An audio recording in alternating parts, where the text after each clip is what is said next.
Alan, welcome back to Castle Malwood.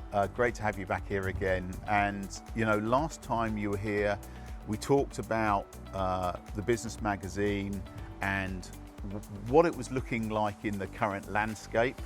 When we talked a little bit about the digitization of stuff you're doing. What I'd like to do in this section is really dig quite a bit deeper in terms of what you see as the future in the digitization of the business magazine and some of the initiatives and things and the awards and stuff like that you're doing. It'd be great to hear from you in terms of that. Perfect. So tell us a little bit about where you see the profile, the digital profile of the magazine, where you want to get that to. Where I want to get it, as in Alan Lindstrom wants to get it to, and I'm caveating my comments with that again, is that we need to be a leader of business news in the South. And how do we do that? Well, I think we should be doing it through the digital medium, and that is creating an interactive type of content and engagement within the magazine.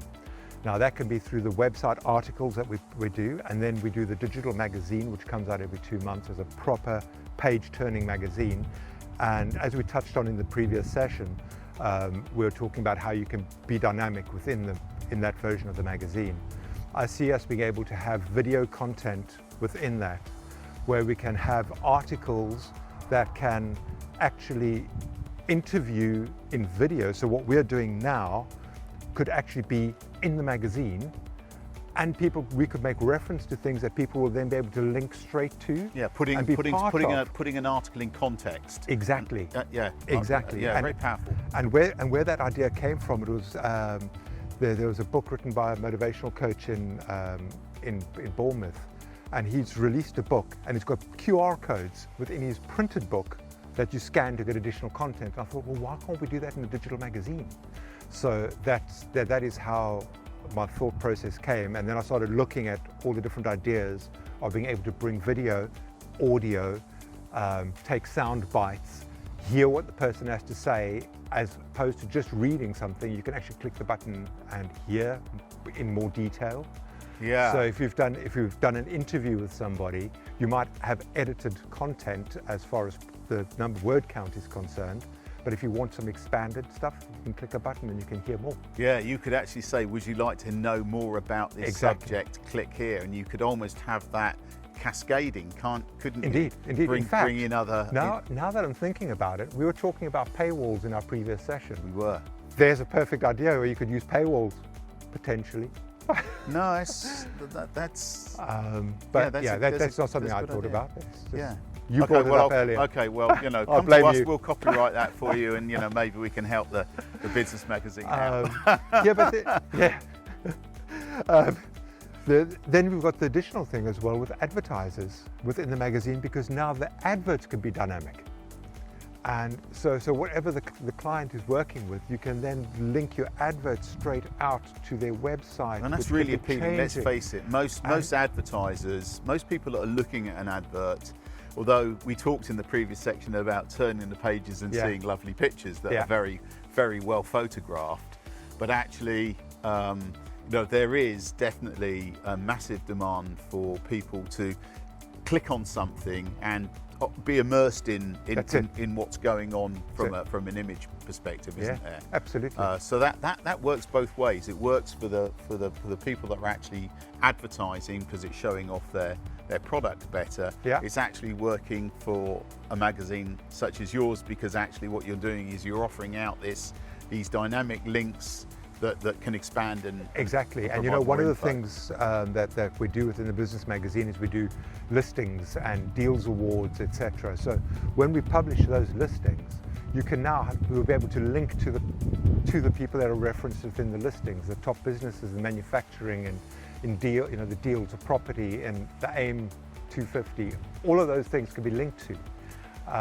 And it just creates a much more immersive, interactive kind of engagement. Yeah, again, with the awards, I can absolutely see where you're trying to go there, because although awards are fantastic to have and you put them on your shelf, and you certainly obviously showcase them on your website in terms of a banner that's been created, but actually is if you can keep the reality going by having moving stuff and moving images and videos that you can put out that talks a little bit more about why the award happened or what the special circumstances about winning the award. It puts a huge amount more relevance into who won the award and the award itself. Exactly.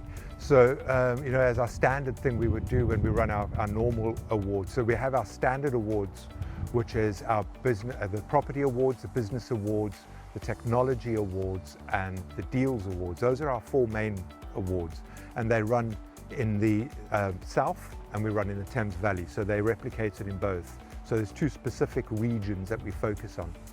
But when we run the awards, then you have the winners get interviewed and goes into a press piece, etc.